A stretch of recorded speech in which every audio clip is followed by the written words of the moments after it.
ચાલો વિદ્યાર્થી મિત્રો, હવે આપણે આગળ થોડુંક વાત કરીએ. ગઈકાલે આપણે વાત કરેલી હતી એ પ્રમાણે હવે થોડુંક આગળ મેન્ડેલનો જે મુક્ત વહેંચણીનો જે નિયમ જે છે એ મુક્ત વહેંચણીનો નિયમ આપણે વાત કરીએ. મેન્ડેલના કારકોનો મુક્ત વહેંચણીનો નિયમ.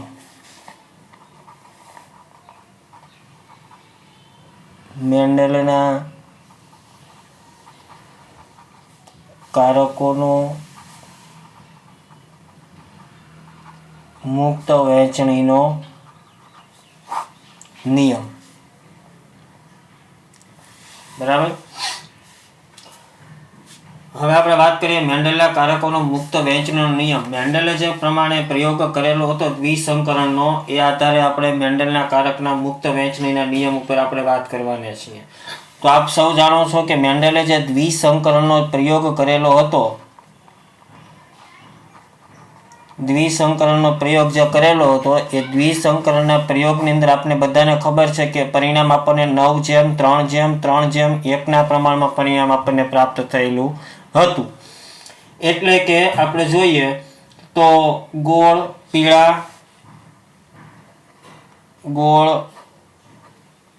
કેટલામાં આપણને મળ્યા હતા? 9. બરાબર. ત્યાર પછી લીલા અને ગોળ અને લીલા. બરાબર. ત્યાર પછી આપણે ખરબચડા અને પીળા. ત્યાર પછી ખરબચડા અને લીલા. તો આ પરિણામ જ્યારે મેન્ડેલે પ્રાપ્ત કરેલું હતું 9:3:3:1 પ્રમાણમાં, કે ટોટલ જેટલા પણ વટાણાના જેટલા પણ દાણાઓ હતા એની ઉપર દ્વિસંકરણ કરવાના કારણે 9:3:3:1 પ્રમાણમાં જે પરિણામ પ્રાપ્ત થયેલું હતું. હવે મેન્ડલે અભ્યાસ કરેલા ઘણા લક્ષણોની અંદર આપણે જોઈએ તો ઘણા લક્ષણોની જોડમાં આવું જ પરિણામ પ્રાપ્ત થયું. બરાબર. અને એના આધારે મોટા પ્રમાણમાં મુક્ત વહેંચણીનો નિયમ જે છે એ મુક્ત વહેંચણીનો નિયમ રજૂ કર્યો. મેન્ડલે આ જે પરિણામ પ્રાપ્ત કરેલું હતું, આ પરિણામ જે પ્રાપ્ત કર્યું એના આધારે મુક્ત વહેંચણીનો નિયમ એણે રજૂ કર્યો. બરાબર.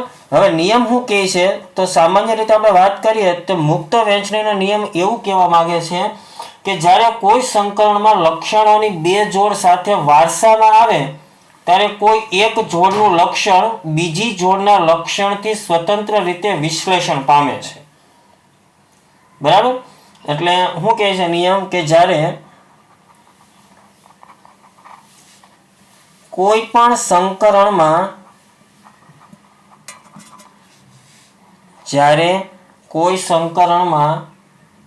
લક્ષણોની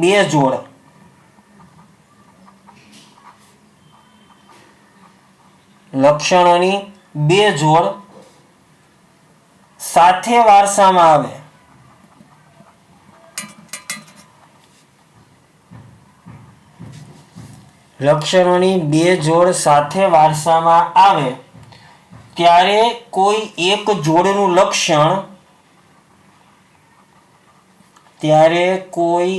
એક જોડનું લક્ષણ બીજી જોડના લક્ષણથી સ્વતંત્ર રીતે વિશ્લેષણ પામે. બીજી જોડના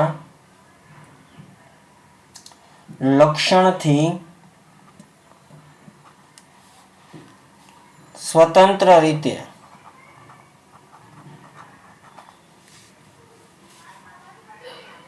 વિશ્લેષણ પામે.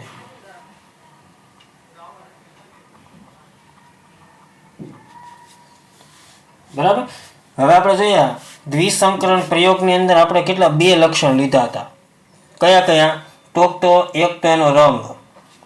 બરાબર. અને બીજું શું લીધું હતું? એનો આકાર. આ 2 લક્ષણ એના લીધેલા હતા દ્વિસંકરણ પ્રયોગની અંદર. વટાણાનો છોડ જે હતો એ વટાણાના છોડની અંદર એના આપણે 2 લક્ષણ લીધેલા હતા. એક તો વટાણાનો રંગ અને બીજો શું લીધો હતો આપણે? વટાણાનો આકાર. આ સંકરણની અંદર 2 જોડ સાથે વારસામાં આવે, પરંતુ કોઈ એક જોડનું લક્ષણ બીજી જોડના લક્ષણથી સ્વતંત્ર રીતે વિશ્લેષણ પામે. એટલે કહેવા શું માગે કે કોઈ એક લક્ષણના વારસા પર અન્ય લક્ષણના વારસાની કોઈ અસર થતી નથી. નિયમની અંદર સામાન્ય સમજૂતી તમે જુઓ તો એવું કહી શકાય કે કોઈ એક લક્ષણના વારસા પર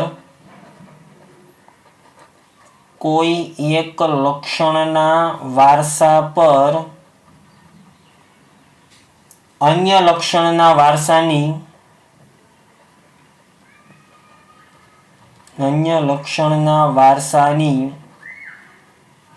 કોઈ અસર થતી નથી. કોઈ અસર જોવા મળે નહીં. નિયમ એવું બતાવે છે. એટલે કે 9:3:3:1 પ્રમાણની અંદર જોઈએ તો 3 છે એ સામાન્ય રીતે આપણે વાત કરીએ તો 9:3:3:1 પ્રમાણમાં 9 હતા એ ગોળ અને પીળા મળ્યા હતા, 3 હતા એ ગોળ અને લીલા મળ્યા હતા, 3 હતા એ ખરબચડા અને પીળા મળ્યા હતા, અને 1 હતું એ ખરબચડું અને લીલું આપણને પ્રાપ્ત થયેલું હતું. પરંતુ 9 જે આપણને પ્રાપ્ત થયા ગોળ અને પીળા, તો આની અંદર એક જ લક્ષણ ઉજવું. એની અંદર લીલું કે ખરબચડું એ લક્ષણ પ્રાપ્ત થયું નહીં. બીજા આપણને 3 ગોળ અને લીલા પ્રાપ્ત થયા તો એની અંદર ખરબચડું અને પીળું આ લક્ષણ ઉતર્યું નહીં. બીજા 3 આપણને ખરબચડા અને પીળા મળ્યા હતા તો એની અંદર ગોળ અને લીલું આ લક્ષણ ઉતર્યું નહીં. અને એક આપણને ખરબચડું અને લીલું પ્રાપ્ત થયું હતું તો આની અંદર ગોળ અને પીળું લક્ષણ ઉતર્યું નહીં. ટૂંકમાં કહેવા શું માગે છે કે લક્ષણના વારસા પર અન્ય લક્ષણના વારસાની અસર થતી નથી. જોયું ને આપણે, એક જ લક્ષણ ઉતર્યા અહીંયા, બીજા લક્ષણ અહીંયા કોઈ પણ પ્રકારની અસર આની ઉપર જોવા મળી નહીં. તો એટલા માટે આપણે કહી શકાય કે જેટલા પણ આપણને જન્યુઓ પ્રાપ્ત થયેલા હતા એ જન્યુને આધારે બીજના રંગ અને બીજના આકાર એક લક્ષણ જ ઉતર્યું. બીજા લક્ષણો આની ઉપર કોઈ પણ પ્રકારની અસર જોવા મળી નહીં. હવે જન્યુના આધારે તમે એની સમજૂતી આપી શકો તો આ રીતે આપી શકાય કે જન્યુના આધારે સમજૂતી તમે એને કઈ રીતે આપી શકો તો કે આપણે જોઈએ તો F1 પેઢી જે હતી એ F1 પેઢીમાં આપણે આ રીતનું પરિણામ પ્રાપ્ત થયું હતું. બરાબર, F1 પેઢીના બંધારણની અંદર આ રીતે આપણને પ્રાપ્ત થયેલું હતું. હવે આનું જ્યારે અર્ધીકરણ કરવામાં આવે, અર્ધીકરણથી અંડકોશ અને પરાગરજ ઉત્પાદન સમયે જનીનની 2 જોડ મુક્ત વિશ્લેષણ પામતી હતી. એ જનીનની 2 જોડ મુક્ત વિશ્લેષણ કઈ રીતે પામતી હતી તો કે જનીનની 2 જોડ આપણને આ રીતે આવી પ્રાપ્ત થઈ હતી. બરાબર, જે આ શું બતાવે છે એ બીજનો આકાર બતાવે છે, જે આપણે આગળના લેક્ચરની અંદર જોઈ ગયા. બરાબર, અને આ જનીન શું બતાવે છે તો એ બતાવે છે બીજનો રંગ. શું બતાવે છે? બીજનો રંગ બતાવે છે. હવે જુઓ તો આ જનીન જે છે ને એ આ જનીનની અંદર છૂટું પાડવામાં આવે તો 50% જન્યુઓ છે ને એ પ્રભાવી જોવા મળતા હોય અને 50% જન્યુઓ કેવા મળતા હોય? પ્રચ્છન્ન જોવા મળતા હોય. બરાબર, આ એવી જ રીતે તમે બીજના રંગની અંદર તમે જુઓ તો બીજના રંગની અંદર પણ 50% જન્યુઓ તમને કેવા મળે? પ્રભાવી જોવા મળે. અને 50% જન્યુઓ તમને કેવા જોવા મળે છે? પ્રચ્છન્ન જોવા મળે છે.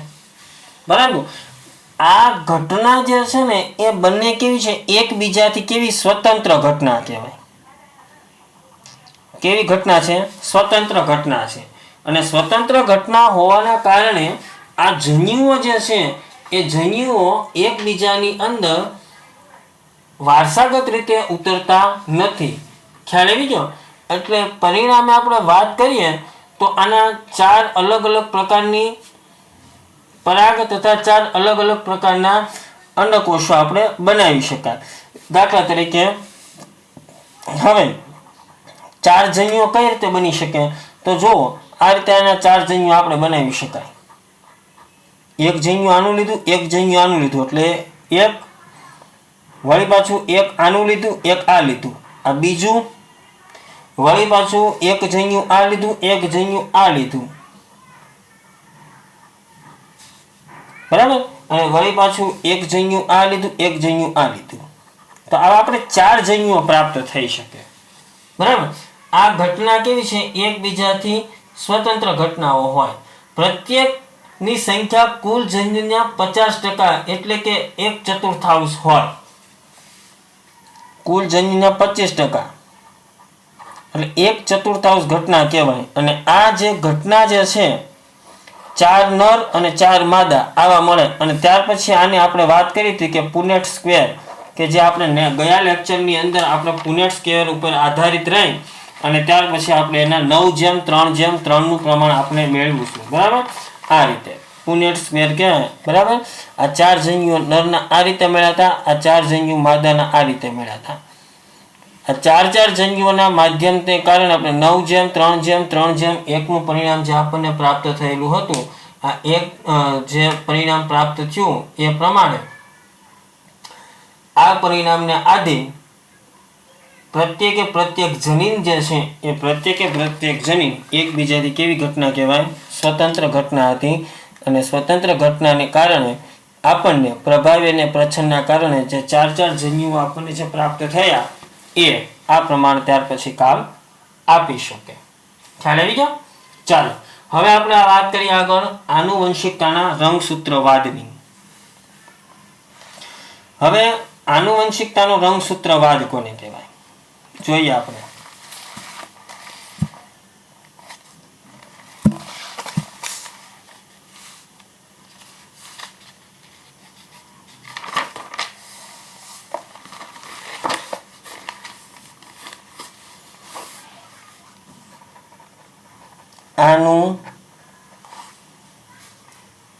આનુવંશિકતાનો રંગસૂત્રવાદ. તો આનુવંશિકતાના રંગસૂત્રવાદની હવે આપણે વાત કરવા જઈ રહ્યા છીએ. તો આનુવંશિકતાનો રંગસૂત્રવાદ એટલે શું? તો ઈસવીસન 1900 જે તમે ટેક્સ્ટ બુકની અંદર જે પ્રમાણ આપેલું છે તે તમે વાંચશો તો તમને થોડોક ખ્યાલ નહીં આવે. હું થોડુંક વિશ્લેષણ કરીને અને ત્યારબાદ તમને સમજાવવાની કોશિશ કરું છું. બરાબર, અને ત્યારબાદ ટેક્સ્ટ બુકની અંદર તમે આ ટોપિકને પણ વાંચો ત્યારે ખ્યાલ આવશે. આનુવંશિકતાનો રંગસૂત્રવાદ. હવે ઈસવીસન 1900 ની અંદર ધ વ્રીસ, કોરેન્સ અને શેરમાર્ક આ 3 વૈજ્ઞાનિકોએ સ્વતંત્ર રીતે આનુવંશિકતાવાદની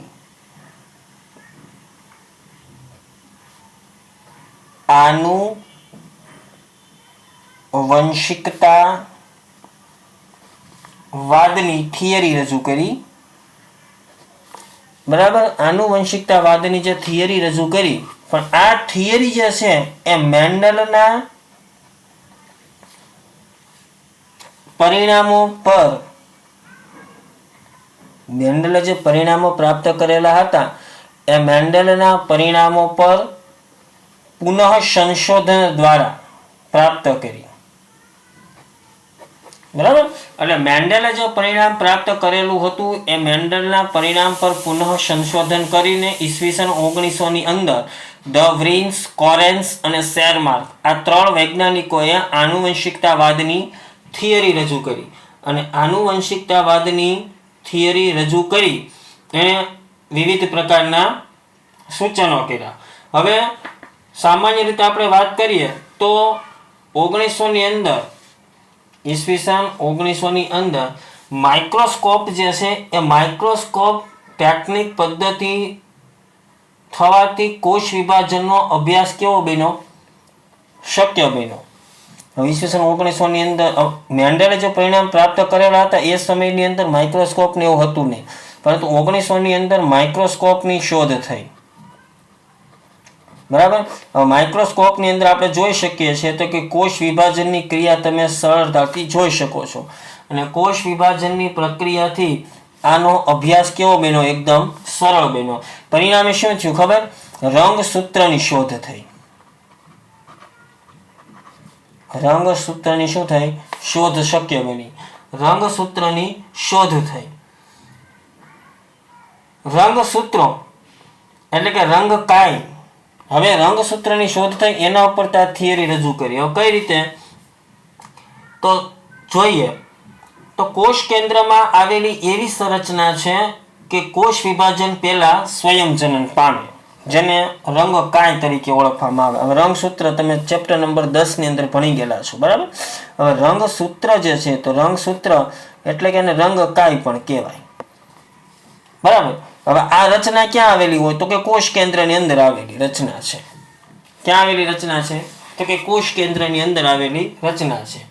હવે કોષ કેન્દ્રની અંદર આવેલી રચના છે એટલે જ્યારે પણ કોષ વિભાજનની પ્રક્રિયા થાય ત્યારે આપણા કોષ વિભાજનની ક્રિયા દરમિયાન સ્વયંજનન પામે.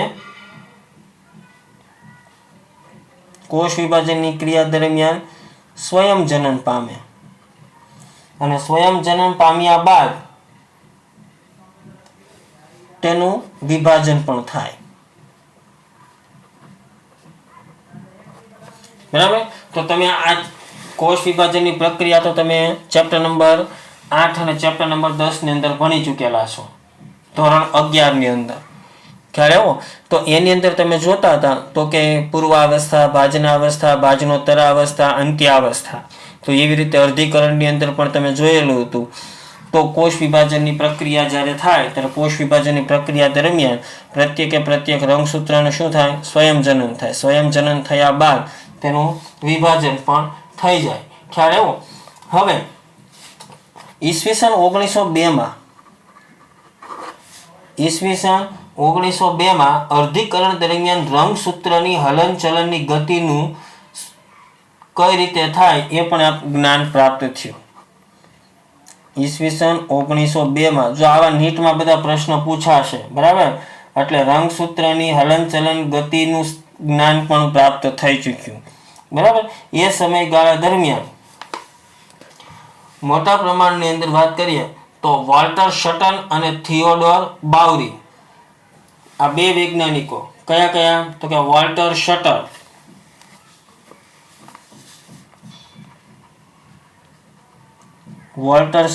અને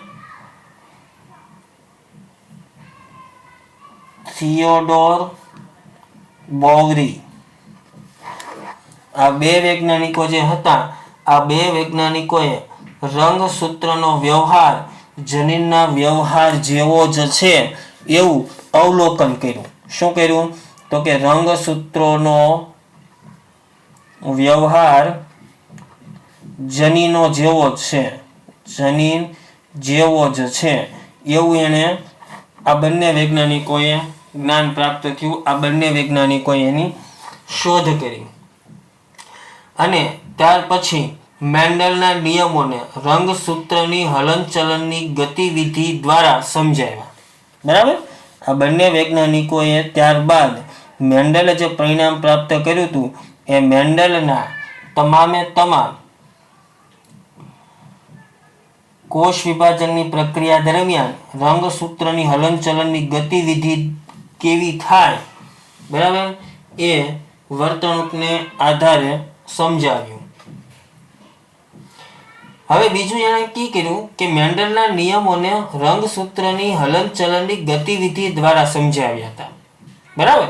જે કોષ વિભાજનની પ્રક્રિયામાં રંગસૂત્રની વર્તણૂકને ધ્યાનમાં રાખીને સમજી શકાય છે. ઓકે. હવે મેન્ડલના નિયમની અંદર મેન્ડલનો જે વટાણાનો જે પ્રયોગ હતો એના ઉપરથી એણે તારણ કાઢ્યું. તો મેન્ડલના નિયમની અંદર આપણે જોયેલું હતું કે જનીનો કેવા હોય? હંમેશા જોડમાં હોય. બરાબર. જનીનો જોડમાં હોય છે. સૌપ્રથમ એણે તે અવલોકન કર્યું. બરાબર. હવે જનીનો જોડમાં હોય છે અને રંગસૂત્ર પણ જોડમાં હોય. સામાન્ય રીતે જનીનો જોડમાં હોય એટલે રંગસૂત્ર પણ જોડમાં જ જોવા મળે. બરાબર. મેન્ડલની અંદર આપણે જોયું હતું ને કે આપણે 4 પરિણામ પ્રાપ્ત કરેલા હતા. આવા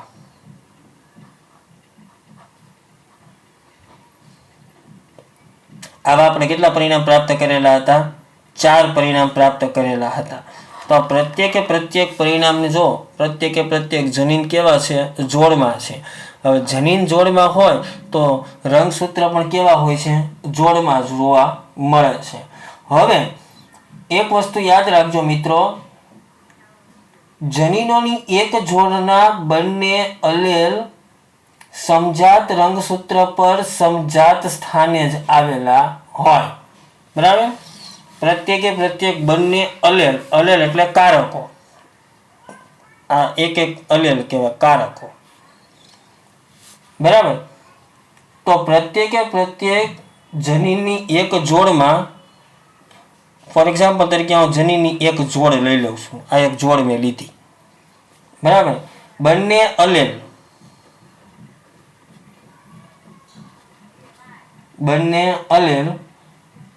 એટલે કે બંને આ કારકો સમજાત રંગસૂત્ર પર સમજાત સ્થાને આવેલા હોય. સમજાત રંગસૂત્રો પર સમજાત સ્થાન પર આવેલા હોય.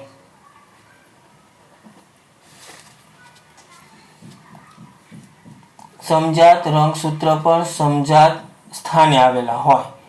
હવે જન્યુના નિર્માણ દરમિયાન જનીનો વિશ્લેષણ પામે તેમ રંગસૂત્ર પણ વિશ્લેષણ પામે છે. જેમ જન્યુનું વિશ્લેષણ થાય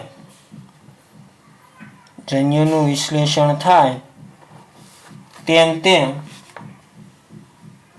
રંગસૂત્ર પણ વિશ્લેષણ પામે છે. રંગસૂત્રોનું પણ વિશ્લેષણ થાય. બરાબર. અને રંગસૂત્રોનું વિશ્લેષણ થવાના કારણે અલગ જોડ એકબીજાથી સ્વતંત્ર રીતે વિશ્લેષણ પામીને રંગસૂત્રની એક જોડ બીજી જોડથી સ્વતંત્ર રીતે વિશ્લેષણ પામે છે. બરાબર. હવે હું તમને એક વાત કરું. થિયરિકલ, હવે હું તમને પ્રેક્ટિકલી આખી વાત બતાવું. તમે ધોરણ 11 ની અંદર ચેપ્ટર નંબર 10 અર્ધીકરણ અને એની અંદર તમે વ્યતિકરણ મુદ્દો તમે જોયો હતો. એમાં એક સમજાત રંગસૂત્ર હતા. બરાબર. હવે ફોર એક્ઝામ્પલ તરીકે હું તમને વાત કરું, આ આખી એક રંગસૂત્રની જોડ થઈ ગઈ. આ એક રંગસૂત્ર,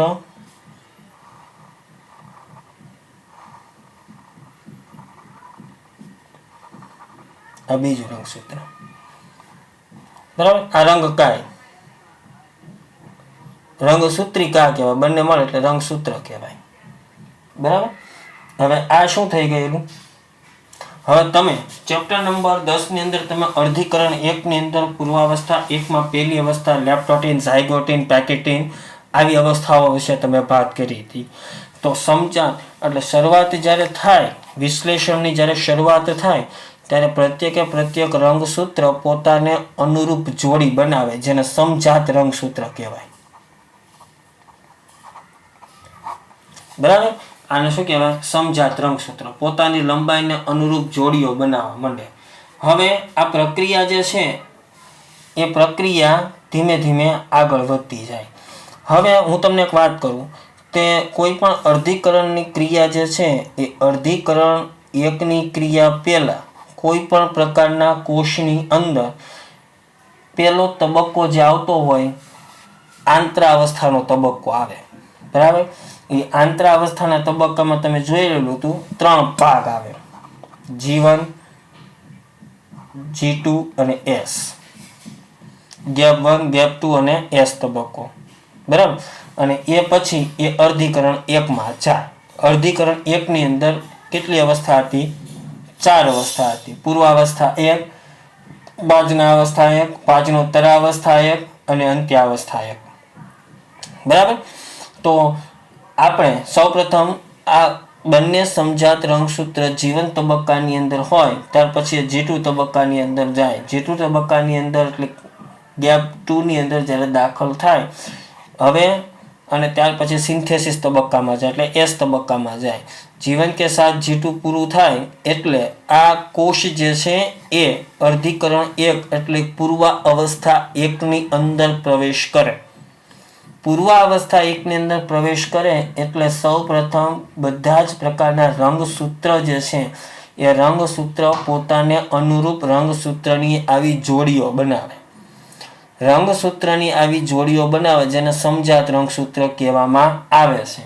હવે સમજાત રંગસૂત્ર પાસે આવીને પ્રત્યેક રંગસૂત્ર ભાજનોત્તરા 1 માં દાખલ થાય.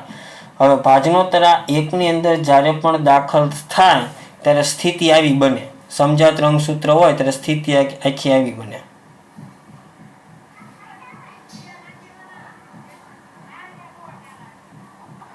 આ એક રંગસૂત્ર થઈ ગયું. બરાબર.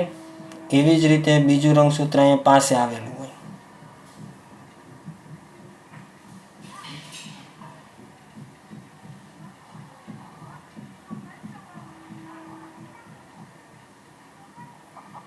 આ બીજું રંગસૂત્ર. હવે ભાજનોત્તરા 1 ની અંદર શું થશે કે આને ટોચનું સ્થાન હોય ને આ ટોચનું સ્થાન જ્યાં જનીન દ્રવ્ય હોય.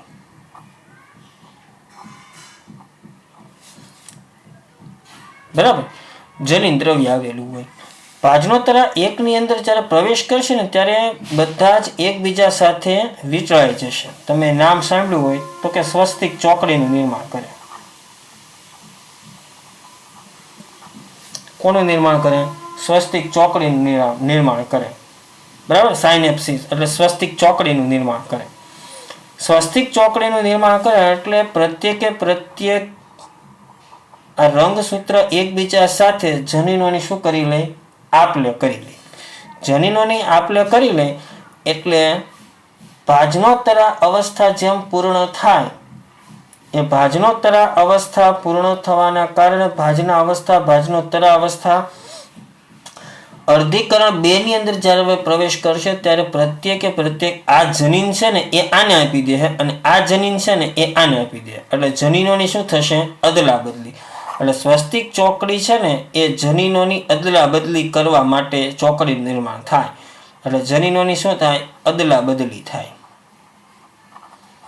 બરાબર. આ ક્યાં સુધી રહે કે અર્ધીકરણ 1 પૂર્ણ થાય, અર્ધીકરણ 2 જ્યારે ચાલુ થાય, અર્ધીકરણ 2 ની અંદર જ્યારે ભાજનોત્તરા અવસ્થાની અંદર જ્યારે આ પણ સંપૂર્ણપણે આ કોષ આવે ત્યારે પ્રત્યેક જનન કોષો છે એ જનીનોની અદલા બદલી કરે.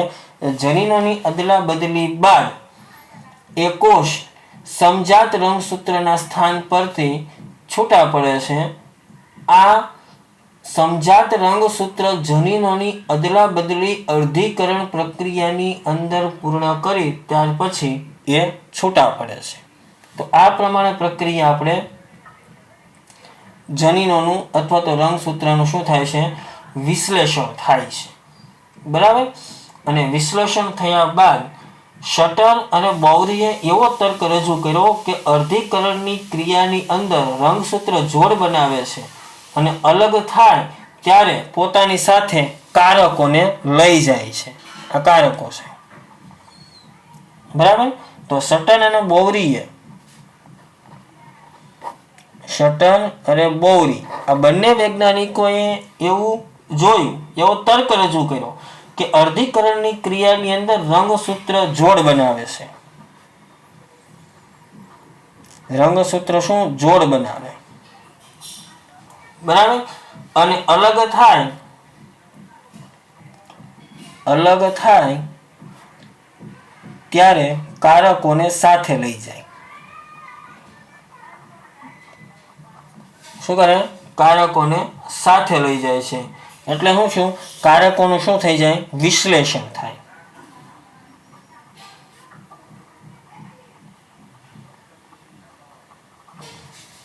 કારકોનું શું થાય? વિશ્લેષણ થાય છે, બરાબર. અને સટને રંગસૂત્રના વિશ્લેષણને મેન્ડલના સિદ્ધાંતો સાથે જોડ્યા અને આનુવંશિકતાના રંગસૂત્રીયવાદ કહેવાય. ટૂંકમાં આ કારકોનું જે વિશ્લેષણ થયું, જનીનોની જે અદલા બદલી થઈ, એ જનીનોની અદલા બદલી બાદ મેન્ડલના સિદ્ધાંત સાથે જોડ્યા, મેન્ડલના સિદ્ધાંત સાથે જોડ્યા, બરાબર. એને શું કહેવામાં આવે છે? આનુવંશિકતાના રંગસૂત્રીયવાદ તરીકે ઓળખવામાં આવે છે, બરાબર. તો આનુવંશિકતાના રંગસૂત્રીયવાદ જે છે એ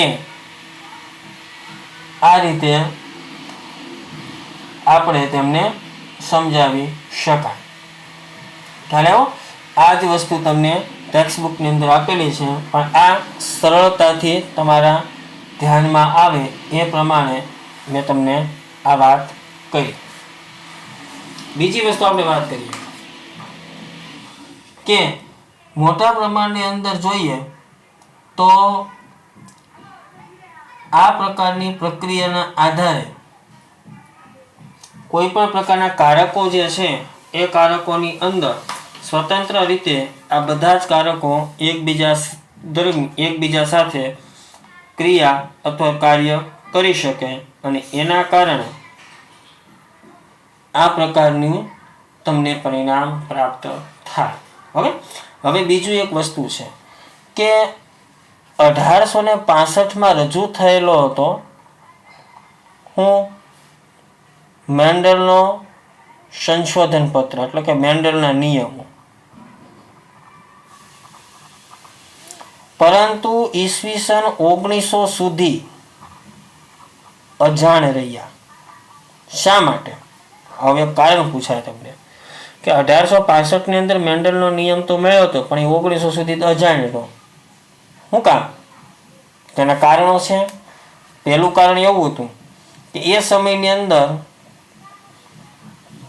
સંચાર વ્યવહાર નહોતો, એટલે સંચાર વ્યવહાર સરળ ન હતો. ફોર એક્ઝામ્પલ તરીકે અત્યારે તો ફોન છે, પત્ર લખીએ આપણે, ફોન લખીએ, વોટ્સઅપ આ છે તે, પણ એ સમયની અંદર આવી ટેકનોલોજી હતી નહીં. એટલા માટે એ જે સંશોધન પત્ર હતા, એ જે નિયમો હતા, એ એમને એમ પડ્યા રહ્યા.